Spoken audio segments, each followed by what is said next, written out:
ก่อนจะไปรับชมสารคดีอย่าลืมกดไลค์กดแชร์กดติดตามหรือกด Subscribe ให้แก่ช่องลียาพามวลและอย่าลืมกดกระดิ่งเพื่อรับชมวิดีโอใหม่ๆได้ทันทีทันใดบุญกินเจียงบุญเกลือหรือบุญตึดนึมของชาวเผ่ากะมุจะได้จัดขึ้นในทุกๆปี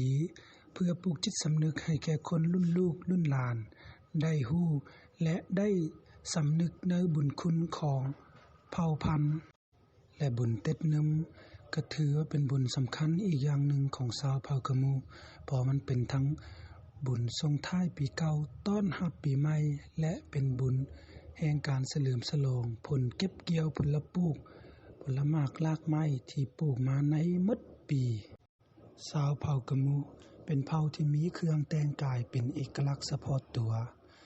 ในงานมื้อจัดบุญเต็ดนึมหรือบุญเกลือของชาวเผ่ากะมุจะมีการแสดงประดับตกแต่งย่องสิ่งต่างๆอย่างสวยสดงดงามและในงานบุญเกลือหรือบุญเต็ดนึมนั้นยังมีการแสดงฟ้อนดาบ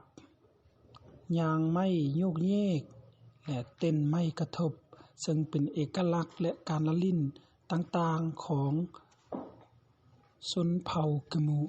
รวมทั้งมีการจัดพระเข้าบายสีสู่ขวัญให้แก่แขกและผู้คนที่มาเยี่ยมชมในงานต่างๆได้รับประทานอาหารดื่มเหล้าไห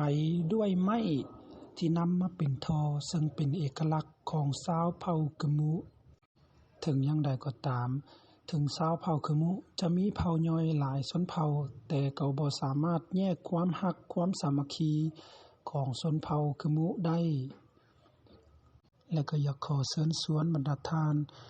ผู้รับชมเชิญเข้าร่วมในงานบุญเกลือหรือบุญเต็ดนึมของชาวเผ่ากะมุได้ในวันที่15หาวันที่18เดือนมังกรที่เดินกีฬาแขวงอุดมไซขอขอบใจ